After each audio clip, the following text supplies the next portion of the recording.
Bonjour, vous êtes sur le point d'écouter un nouvel épisode de l'Instant Outdoor, le podcast outdoor dans lequel on partage les meilleurs conseils et histoires des acteurs du sport outdoor. Mon objectif est de vous inspirer et vous inciter à bouger en conservant votre santé grâce aux conseils et retours d'expérience pour se lancer et progresser dans votre sport. Nutrition, préparation mentale, entraînement, apprentissage, parcours de vie, on abordera ici tous les sujets sans tabou et de façon naturelle. Je suis François Hinault, fondateur de Planet Trail Productions, speaker, créateur de contenu pour les sports outdoor, créateur de la bière endurante et organisateur du Grand Raid du Finistère. Contactez-moi sur contact@planettrail.com, sur LinkedIn ou sur mon site planettrail.com. Bonne écoute. Bon, alors aujourd'hui je suis une nouvelle fois avec Samuel Vergès. Samuel, je ne compte plus le nombre de fois que tu es intervenu sur le podcast. Tu fais partie de ces intervenants réguliers. Comment vas-tu ? Eh bien, ça va. Non, c'est un plaisir toujours de se retrouver avec toi à discuter. Alors aujourd'hui, on va parler d'une expédition que tu as faite récemment. Enfin, tu as fait une nouvelle fois qui s'appelle l'expédition 5300. Est-ce que tu peux nous parler un petit peu de cette expédition? Comment est-ce qu'elle est née? Quel est son but? Et puis quels sont les enjeux de l'expédition? Ouais. Donc, moi, je suis en fait physiologiste, chercheur dans le domaine de l'exercice physique. C'est pour ça qu'on a pu discuter de trail ensemble par le passé, mais aussi dans le domaine de l'hypoxie, c'est-à-dire du manque d'oxygène tel qu'on peut le trouver en altitude. Et donc, je réalise des expéditions scientifiques sur le terrain. Alors, on fait des recherches dans le domaine du trail sur le terrain. On se déplace sur des courses de trail, etc. Mais on va aussi en haute, voire très haute altitude, pour mesurer les effets justement de cet environnement de haute altitude sur la santé et la performance humaine. Et donc, Expédition 5300, c'est le programme phare de recherche que l'on conduit actuellement depuis 4 ans maintenant, qui a été initié parce que l'on a eu la chance d'avoir accès, on est la première équipe médicale scientifique à avoir accès à la ville la plus haute au monde, qui se situe dans le sud du Pérou, donc dans la cordillère des Andes, à la frontière de la Bolivie, une ville donc qui s'appelle la Rinconada, à 5000 mètres d'altitude, 5300 mètres d'altitude, et avec 50 000 habitants qui vivent donc en permanence à plus de 5000 mètres d'altitude, avec moitié moins d'oxygène que ce que l'on a au niveau de la mer. Et alors, de quoi est-ce qu'ils vivent ces gens? Alors voilà, aller habiter à 5300 mètres d'altitude, même quand on est andin, quechua, hyper adapté à la haute altitude, c'est pas forcément terrible en termes de santé. Ils le sentent eux-mêmes, vivre à plus de 5000 mètres d'altitude. En fait, on pensait même que la vie permanente de l'être humain en altitude pouvait pas dépasser 5000 mètres d'altitude. En Himalaya, il y a personne qui habite à de telles altitudes, et la plupart des plus grosses villes, c'est autour de 4000 mètres d'altitude. Par contre, si haut, on pensait qu'en permanence, c'était pas possible. On peut bien sûr grimper un 6000, un 8000, mais en aller-retour, on n'y passe pas plus de quelques semaines à si haute altitude parce que vraiment le manque d'oxygène ronge l'organisme. Et là, il y a 50 000 habitants qui sont à plus de 5000 mètres d'altitude, et pour une seule et bonne raison, c'est que à cet endroit-là, il y a une mine d'or, il y a des gisements d'or, et depuis les Incas, en fait, dans ce lieu-là, vivent des gens pour chercher de l'or. Donc c'est vraiment l'activité économique minière d'une mine d'or, un peu comme les grandes périodes de la quête de l'or, qui amènent à autant d'habitants que ça à vivre dans des conditions extrêmes à une telle altitude. Et du coup, leurs conditions de santé générale, globale, leur espérance de vie, j'imagine qu'elle est affectée par ce mode de vie? Oui, donc alors il y a plusieurs mécanismes bien sûr qui impactent la santé de ces gens-là. Donc ils sont mineurs, hein, pour la plupart.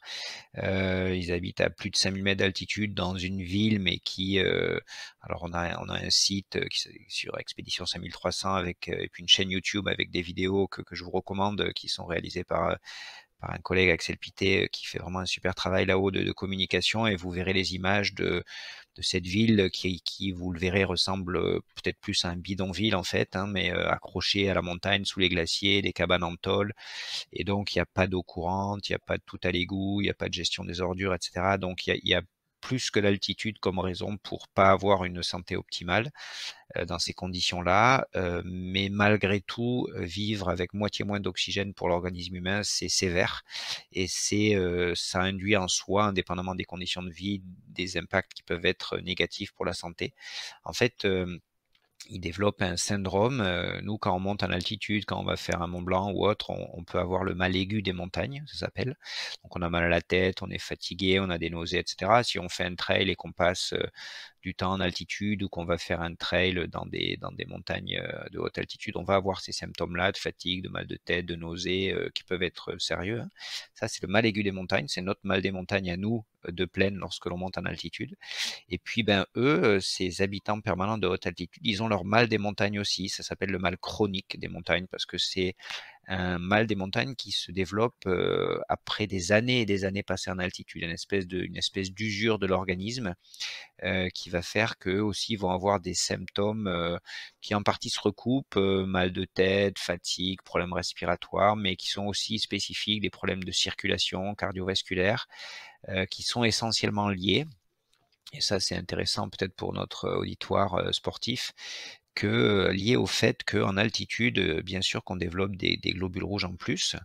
Les sportifs qui font des stages d'entraînement en altitude le font quasi spécifiquement pour ça, pour essayer d'augmenter la capacité de transport de l'oxygène de leur sang en stimulant la production de globules rouges en étant en altitude. Donc on peut se dire qu'habiter à plus de 5000 mètres d'altitude, c'est parfait pour être farci de globules rouges.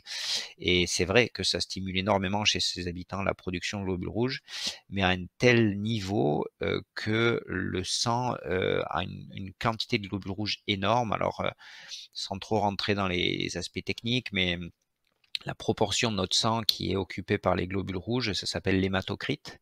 Et donc, chez une personne en bonne santé, de pleine, pas trop sportive, c'est autour de 40% du volume sanguin qui est occupé par les globules rouges. Chez un sportif très entraîné qui va faire de l'entraînement en altitude, etc., sans dire qu'éventuellement il utilise des méthodes illicites, mais ça peut monter jusqu'à 50% cet hématocrite, c'est-à-dire 50% du volume sanguin qui est occupé par les globules rouges.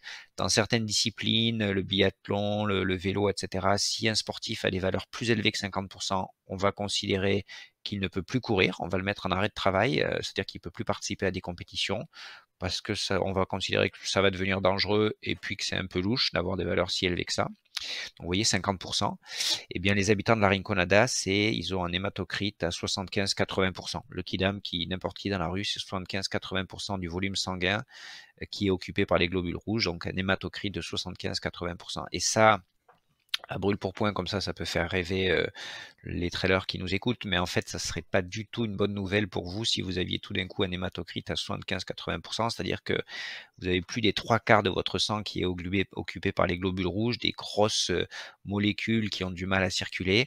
Alors certes, ça capte bien l'oxygène, par contre, le sang devient hyper visqueux, ne circule plus correctement, et ça peut être dangereux au niveau de la circulation, du travail cardiaque, et c'est ce dont souffre une partie de la population à ces altitudes-là.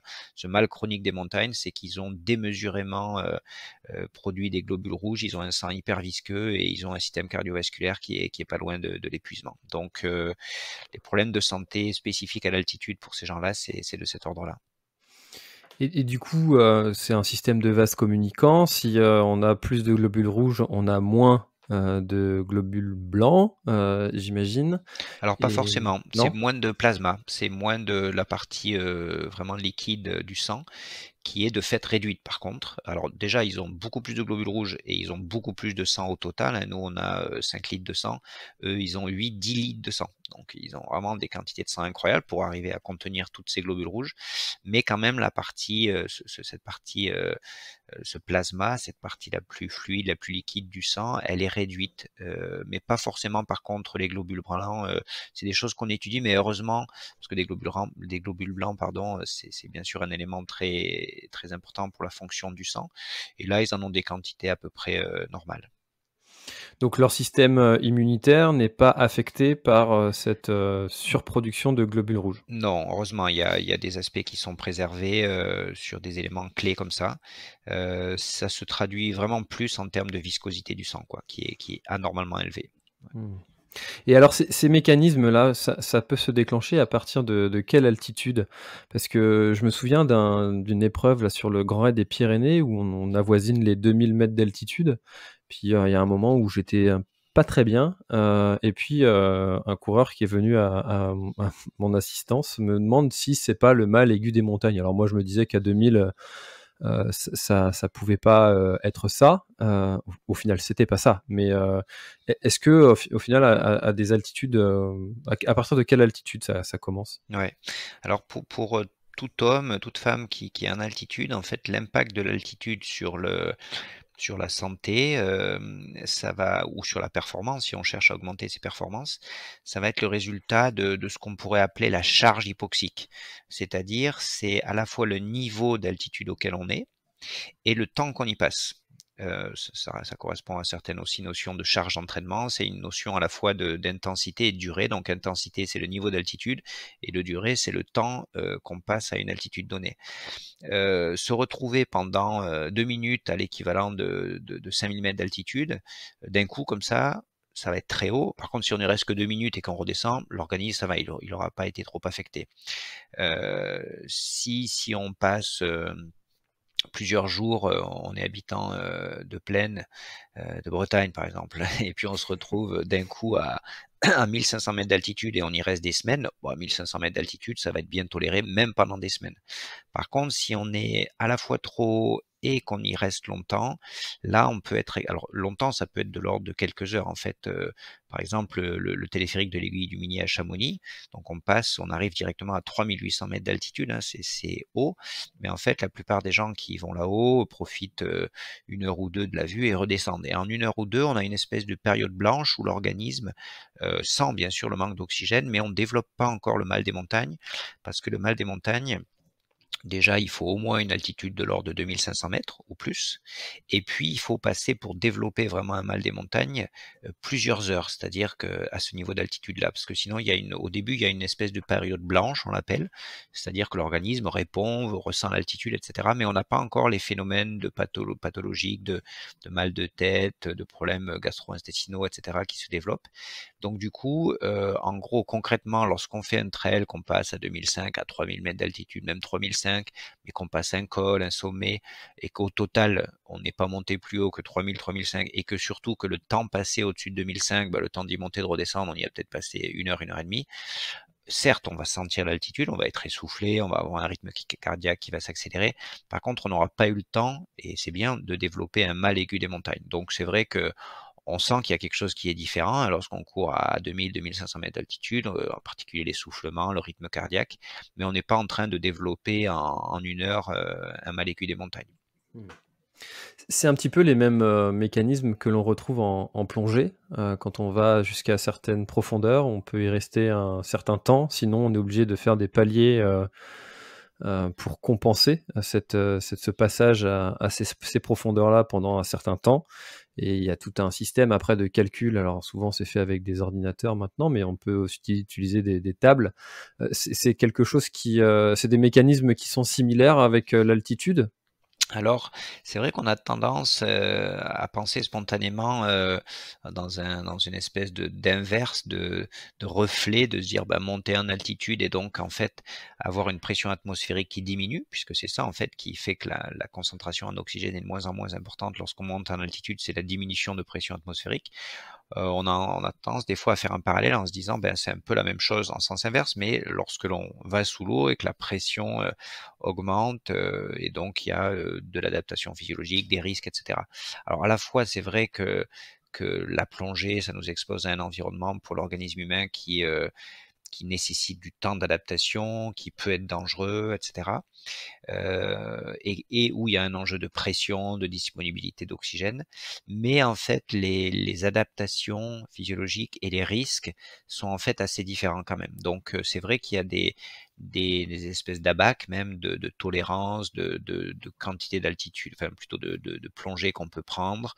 Et pour l'altitude, c'est un peu pareil. On conseille par exemple de pas, à partir de 2500 mètres d'altitude, d'une nuit à l'autre, de ne pas dormir à plus de 400 mètres d'altitude plus haut. C'est-à-dire que si je fais une nuit à 3000, et que je suis en train de faire un trek, on me conseille que la nuit d'après, même si je passe éventuellement un col à 4000, mais que la nuit d'après, je dorme pas à plus que 3400 mètres d'altitude. Donc il y a des doses comme ça croissantes d'altitude à respecter, un peu comme en plongée, mais c'est des mécanismes en fait différents. Par contre, par exemple, nous, on n'a pas de problème quand on est en altitude pour redescendre très vite, pour revenir au niveau de la mer. Alors qu'en plongée, bien sûr, il y a le retour à la surface qui pose problème. Donc, c'est en fait assez différent quand même.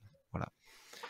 Mais c'est vrai que là, c'est pour des questions de bulles d'oxygène qui se dilatent et enfin, c'est Tout pas à du tout fait, le ouais. même mécanisme Voilà. qui se passe. Très très bien. Ah oui, j'aurais plutôt fait des parallèles comme ça, mais ça, c'est très clair. Et du coup, les gens au Pérou, les habitants qui sont à 5300 mètres d'altitude, comment est-ce qu'ils vivent votre venue et les analyses? Ils attendent quelque chose de vous en retour ou comment ça se passe? Ouais, donc c'est encore une fois, c'était une ville qui n'avait jamais vu aucun programme scientifique médical se développer, mais même sans parler de programme scientifique, c'est en fait une ville de 50 000 habitants où il y a à peu près aucun support médical. Il n'y a bien sûr pas d'hôpital. Il y a un mini centre de santé où de temps en temps un médecin passe, mais où la plupart des personnes habitant de la Rinconada qui participent à nos recherches, ils n'ont jamais vu de médecin de leur vie, en fait. Donc du coup, c'est vraiment ils sont vraiment très très éloignés de tout ce qu'on peut imaginer en termes d'accompagnement médical. Et donc quand ils nous voient arriver, je dirais qu'au début ils sont surtout étonnés parce que ne serait-ce que le fait que moi j'ai jamais vu d'autres personnes blanches que nous là-haut. C'est-à-dire que les gringos, ils nous voient tout de suite arriver, donc au début ils se demandaient qu'est-ce qu'on faisait là. Et puis maintenant ça fait 4 grosses missions qu'on organise là-haut, donc on commence à être mieux identifiés, ils commencent à comprendre ce que l'on fait, même si la recherche, c'est quelque chose qui leur est assez étranger. Par contre, ils comprennent qu'on est une équipe de médecins et que donc, là où ils sont vraiment en attente, c'est d'avoir quelques évaluations, des conseils, des solutions à leurs problèmes de santé, en particulier liés à l'altitude. Donc c'est vrai que les attentes sont, dans ce contexte-là, de leur part, sont souvent importantes. On essaie d'y répondre au mieux, même si en fait on vient que quelques semaines, 5-6 semaines par an, donc autant dire qu'on n'est pas capable en 6 semaines par an de répondre à tous les besoins de santé et de soins de 50 000 habitants. Donc les attentes sont importantes, énormes même, les besoins sont énormes. On essaye à la fois pendant qu'on est là avec des étudiants en médecine qu'on récupère d'ailleurs du Pérou de proposer des consultations, mais bon, on est loin de répondre à tous les besoins de cette population qui est vraiment très très défavorisée. Par contre, là où on essaye d'agir plus en profondeur mais aussi à plus moyen terme, je dirais, c'est à travailler aujourd'hui à la création d'un centre de santé et de recherche dans cette ville-là pour la population et aussi pour poursuivre les recherches sur l'altitude dans cette ville qui est un lieu exceptionnel d'un point de vue scientifique, mais aussi que ce soit un lieu qui soit un vrai lieu de soins permanent avec des médecins péruviens qui puissent être présents régulièrement pour cette population. Donc les besoins et les attentes en résumé sont énormes dans cette ville-là à tous les niveaux, hein, que ce soit au niveau santé, mais aussi au niveau gestion environnementale. Je parlais de la gestion des ordures, de l'eau potable, etc. Donc on essaye à notre mesure de pousser, en particulier dans ce qu'on maîtrise le mieux, la santé à améliorer un petit peu les conditions de vie de ses habitants. Mais il y a beaucoup à faire et on essaye de drainer au maximum des partenaires. Alors nous, un programme de recherche comme le nôtre, il fonctionne grâce à des dons de mécènes, en particulier d'entreprises qui s'associent à cette aventure-là. Et pour créer en plus un centre de recherche et de santé dans un lieu comme ça, on essaye aussi voilà, de réunir les partenaires qui sont intéressés par cette aventure pour arriver encore une fois à répondre aux besoins de cette population. Eh ben, si vous nous écoutez et que vous souhaitez soutenir le projet, j'imagine qu'on peut le faire via votre site Oui, tout à expédition5300.com. fait. Toutes les renseignements sont dessus et on a des mécènes, des grandes entreprises ou des plus petites qui sont à nos côtés pour participer à cette aventure. D'autres qui sont intéressés, qui nous accompagnent parce qu'il y a des enjeux de développement de la connaissance, de développement technologique en fait. On est dans un environnement tellement particulier qu'il y a des aspects technologiques, de tests, de développement qui sont intéressants. On a même certains partenaires qui sont plus dans le domaine de la conquête spatiale. Alors ça peut paraître décalé, mais en fait vivre dans un endroit très très reculé comme ça, dans des conditions de moindre oxygénation, dans des conditions environnementales très lourdes, très dures, c'est un certain modèle sur certaines solutions technologiques, etc.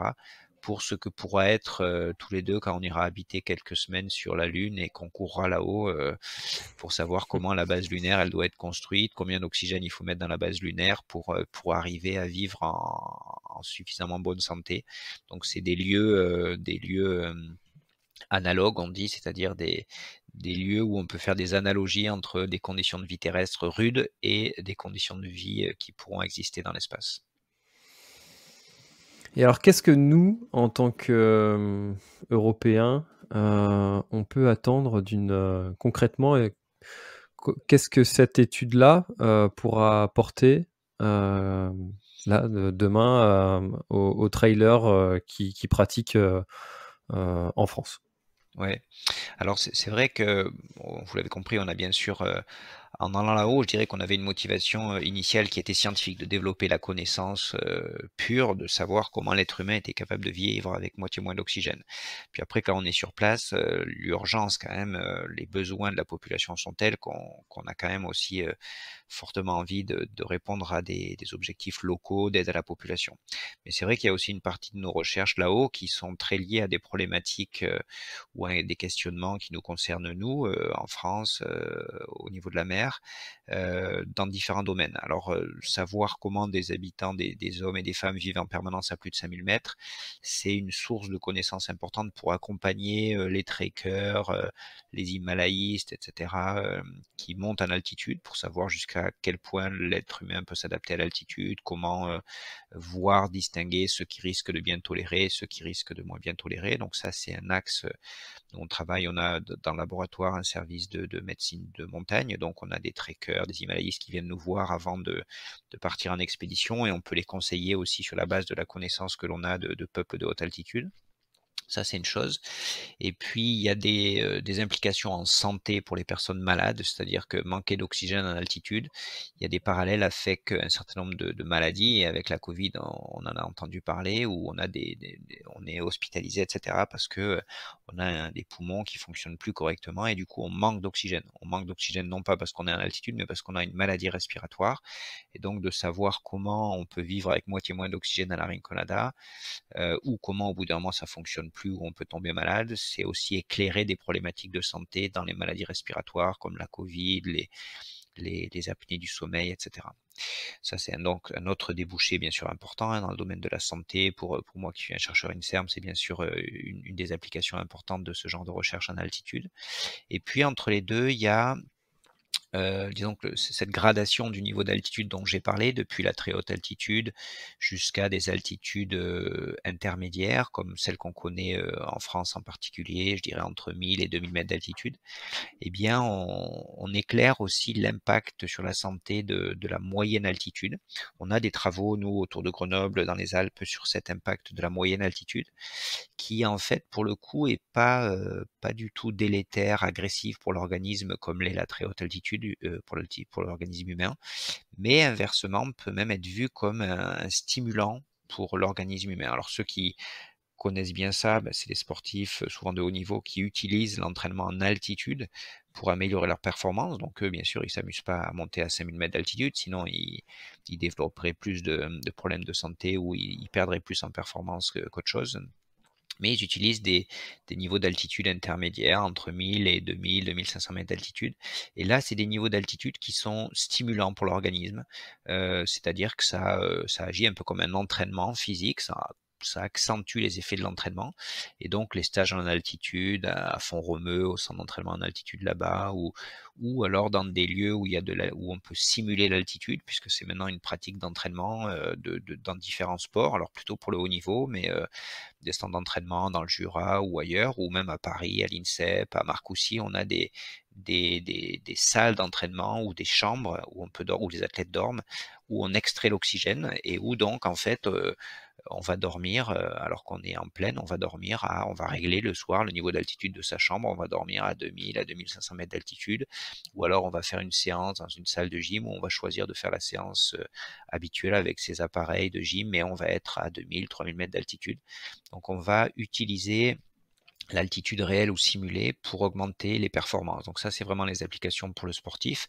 Dans le trail, ça se fait, mais c'est vrai que il y a deux aspects dans le trail. C'est que le trail, c'est un sport outdoor, en partie souvent de montagne. Donc du coup, l'entraînement en altitude, on peut choisir des itinéraires qui peuvent monter en altitude ou faire des stages d'entraînement en montagne. Donc du coup, on peut naturellement, du fait de la nature de la pratique, je dirais, se retrouver à s'entraîner en altitude assez logiquement.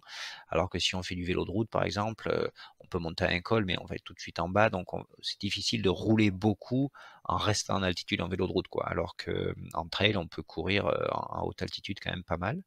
Donc l'entraînement en altitude pour le trail, ça, parce qu'une fois qu'on dit qu'on veut s'entraîner en altitude, quelle altitude, quelle intensité, etc., pour quelles adaptations. Donc là, on rejoint vraiment des connaissances que nous on développe sur l'altitude en général, et y compris à la Rinconada au Pérou, pour savoir quelles sont les réponses de l'organisme à l'altitude. Donc on s'inspire aussi de ce que l'on développe sur les populations de haute altitude pour savoir jusqu'à quel point on peut stimuler l'organisme humain pour qu'il gagne en performance sans tomber dans les travers de la trop haute altitude et des maladaptations à l'altitude.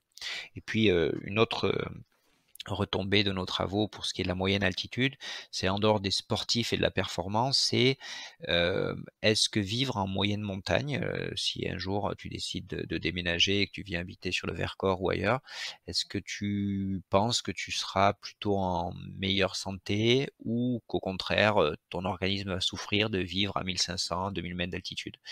Et nous, on a des données, des projets spécifiques, en particulier en Isère, où on a la chance d'avoir des populations assez importantes qui vivent entre 1000, 1500 mètres, 2000 mètres d'altitude. On a des données qui suggèrent que le fait de vivre en permanence en moyenne montagne, ça puisse être bénéfique pour la santé en dehors des performances du sportif. Par exemple, le risque d'accident cardiaque, d'AVC semble moindre chez des personnes qui vivent en permanence en altitude, tout en tenant compte de ce qu'ils mangent, de leur activité physique, etc. Le fait d'être habitué à vivre avec un peu moins d'oxygène, c'est un stimulant, un renforçant, ça renforce l'organisme, et au total, on peut en être en meilleure santé. Donc, pour le trailer, il peut espérer de l'altitude d'améliorer ses performances, voire d'être en meilleure santé. Et puis, ce qui est sûr, c'est que s'il veut faire un trail d'altitude, il a tout intérêt à s'habituer à l'altitude en y allant avant. Voilà. Et j'ai parcouru le site expédition5300.com. J'ai vu que forcément, à cette altitude-là, il y a de la neige, il fait froid. Est-ce que c'est aussi une donnée que vous étudiez, ces conditions de vie dans le froid? Alors, je ne sais pas quelle est la température là-haut. J'imagine que c'est pas non plus des froids extrêmes comme on peut trouver dans les pôles. Mais est-ce que vous étudiez ça aussi? Oui, donc c'est vrai que nous, on étudie l'impact de l'environnement d'altitude. On parle plus que de l'hypoxie, on parle de l'environnement d'altitude, parce que c'est vrai que l'altitude nous expose et la montagne nous expose à différents facteurs qui sont pas simplement le manque d'oxygène et qui peuvent avoir un impact sur notre santé. La température, c'est vrai que c'est un élément qui peut être à la fois un stimulant, hein, les basses températures, on sait que c'est utilisé pour la cryothérapie, pour la récupération, des choses comme ça. Certaines pratiques de se mettre dans l'eau froide, etc., c'est pas juste du fun, c'est parce que de fait, exposer notre organisme à des températures très différentes de ce dont on a l'habitude. Il y a aussi des entraînements en température élevée qui se font maintenant chez les athlètes pour là aussi stimuler l'organisme. Donc jouer avec la température ou être exposé à des températures très différentes comme en montagne, ça impacte sur la santé et la performance. En altitude aussi, on est exposé à un rayonnement solaire plus intense. Alors bon, c'est pour ça que tu risques de prendre des coups de soleil, mais ça, à la limite, c'est une chose. Mais le rayonnement UV, par exemple, c'est très important pour le métabolisme de certaines vitamines, pour ce qui nous concerne. Et du coup, de vivre en permanence ou transitoirement en altitude, le rayonnement solaire va avoir un impact sur des éléments de santé qui nous concernent. Donc, c'est vrai que il faut prendre toutes les dimensions de l'environnement d'altitude. Après, à la Rinconada, pour les gens qui habitent là-haut, alors c'est vrai qu'il y a zéro chauffage dans leur cabane, etc. Donc, je dirais qu'ils sont assez rustiques, c'est le moins qu'on puisse dire. Ils savent aussi se mettre des couches et des couches d'habits en poil de lama, et ça les aide bien. Donc, c'est sûr qu'ils sont plus résistants en moyenne que nous quand on sort de notre petit chez nous et qu'on a froid. Et peut-être que ça impacte aussi sur leur santé, mais quand même, de vivre à la Rinconada, moitié moins d'oxygène, quand même, l'hypoxie, c'est un stress énorme pour l'organisme et ça reste quand même l'élément majeur de cet environnement d'altitude qui impacte sur leur santé. Ouais.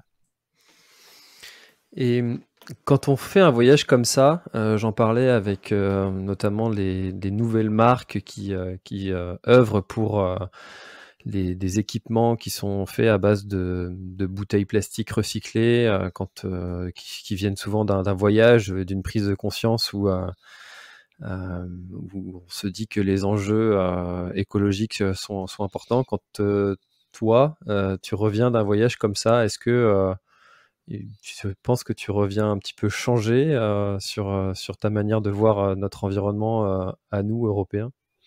Oui, les aspects environnementaux, de fait, c'est une thématique qui est forte quand on travaille la Rinconada. En fait, c'est pas simplement en rentrant, c'est en arrivant déjà. En arrivant, si certains d'entre vous regardent les images, vous verrez que c'est pas vraiment le Pérou traditionnel qu'on nous vend dans les plaquettes, tout joli, proche de la nature, etc. Encore une fois, c'est plus proche d'un gros bidonville en altitude, avec aucune gestion des poubelles, des monticules de déchets qui traînent partout, des rivières polluées, etc. Donc, au niveau environnemental, on arrive là-bas avec nos petites polaires éventuellement réalisées en poubelle, en bouteilles recyclées. On se dit, mais c'est terrible, c'est choquant, la nature, tout ça, etc. Et puis, au bout de quelques temps qu'on est là, qu'on reprend nos esprits devant tous ces déchets, on voit ces gens vivre là qui ont ni voiture, qui prennent jamais l'avion. Et puis tout d'un coup, nous, on se dit qu'on a traversé l'Atlantique avec un grand coup de kérosène pendant 12 heures et que finalement, en 12 heures, on a probablement eu une trace sur l'environnement et une production de CO2 qui est équivalente à quelques années de chacun de ces habitants-là. Donc c'est vrai que ça fait quand même relativiser, ça questionne, j'irais, sur à la fois bien sûr les efforts et les prises de conscience qui sont indispensables que l'on a, et puis malgré tout des pratiques que l'on a toujours, et nous y compris pour la recherche. On pourrait nous dire oui, mais vous c'est pour faire la recherche, c'est justifié. Bah, ou vraiment jusqu'à quand c'est justifié quand même d'avoir des pratiques qui sont quand même parmi les plus polluantes de transport, etc. Donc c'est vrai que le questionnement il est d'emblée en arrivant. À la fois ça fait drôle de voir des peuples qui sont déjà en difficulté, qui essayent d'extraire, de vivre de leur environnement avec l'or, mais qui quand même contribuent à le polluer sévèrement, sans parler du mercure qu'ils utilisent pour extraire l'or, qu'ils rejettent dans la nature, etc. Donc c'est à la fois questionnant quand on les voit, et pourtant qui sont très proches de la Pachamama, etc., mais qui n'ont pas forcément conscience non plus de l'impact qu'ils ont sur leur environnement local. Mais très vite, encore une fois, si on réfléchit un peu, on se dit, bah, est-ce que moi finalement c'est beaucoup mieux ou est-ce que c'est pas beaucoup pire? Voilà. Et puis après, comme tu dis, on a le chemin inverse, on atterrit, nous, par exemple, à Genève, et puis en sortant de l'avion, on circule dans l'aéroport où on voit des énormes pubs pour les joailliers suisses avec des bagues en or que monsieur ou madame s'achète en sortant de sa Jaguar pour des sommes hallucinantes. Et en 10 heures d'avion, on se dit, ah mais cet or-là, il vient des mains la calleuse et du bonhomme que j'ai quitté qui habitait dans sa cabane. Et là, on se dit, mais comment c'est possible, quoi, qu'il y ait autant d'inégalités qu'on va, nous, vraiment pour des questions de luxe, accéder à des choses comme ça. Alors, c'est pas, pourquoi pas, mais que ce soit au prix d'inégalités aussi importantes. Donc autant dire que oui, c'est très questionnant de conduire un programme scientifique, de coopération comme ça dans un milieu tellement différent. Quand on va là-bas, comme je dis souvent, on arrive sur une autre planète, quoi. Et quand on quitte la planète et qu'on revient ici, quand on quitte la planète Rinconada et qu'on revient ici, on se dit, mais comment c'est possible qu'il y ait des lieux et des conditions de vie, quand même, il faut le dire, aussi différentes, si proches sur Terre, même si c'est d'un continent à l'autre, quoi. C'est vrai qu'il doit y avoir une période d'adaptation dans les deux sens.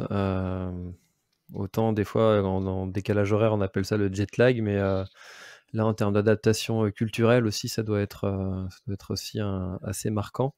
Quand on parcourt le site, on voit différentes choses. On voit alors forcément des bidonvilles, des déchets, mais on voit aussi des femmes en tenue en tenue traditionnelle, peut-être des tenues de danse. On voit aussi jouer au foot avec des habitants locaux. Est-ce que les gens là-bas semblent être heureux? Oui, c'est vraiment une bonne question parce qu'en fait,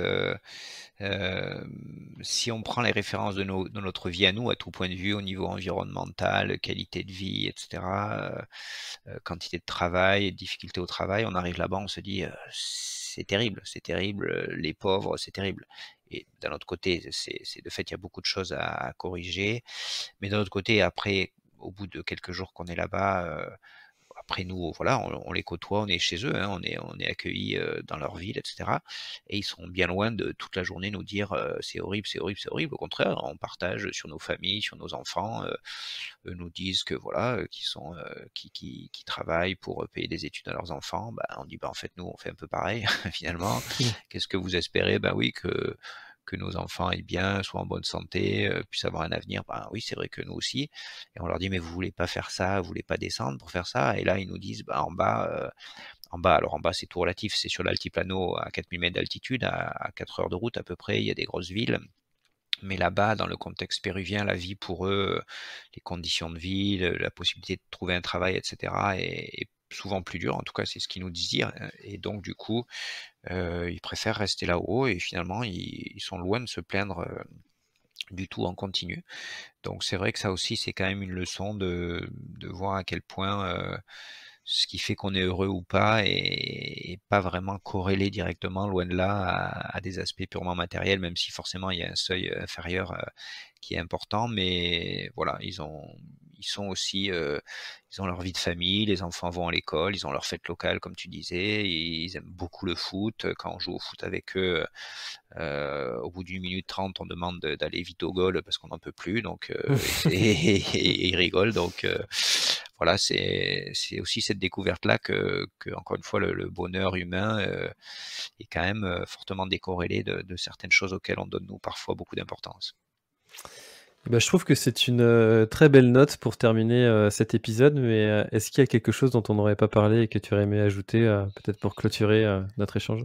Non, bah écoute, c'était un plaisir d'échanger là-dessus.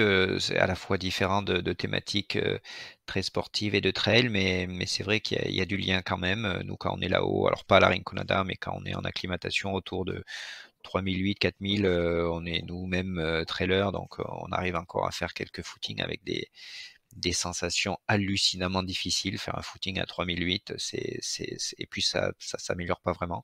Donc du coup, on est content aussi de partager notre vécu d'amateur de trail dans ces conditions-là. Eh ben, merci beaucoup Samuel pour ce partage de cette expédition Avec plaisir. 5300. Et puis n'hésitez pas à nous retrouver sur les réseaux sociaux, le site internet, etc. C'est aussi partager cette aventure-là qui nous fait plaisir. Je mettrai le lien dans la description pour tous ceux qui n'auraient pas retenu expédition5300.com. Voilà. Merci beaucoup Samuel, à bientôt. Merci, à bientôt. Merci d'avoir écouté cet épisode de l'Instant Outdoor. J'espère qu'il vous a plu. Si c'est le cas, et même si ce n'est pas le cas, abonnez-vous pour ne rater aucun épisode. Parlez-en autour de vous et laissez-moi un commentaire sympathique sur Apple Podcasts, c'est ce qui m'aide le plus à remonter dans les classements.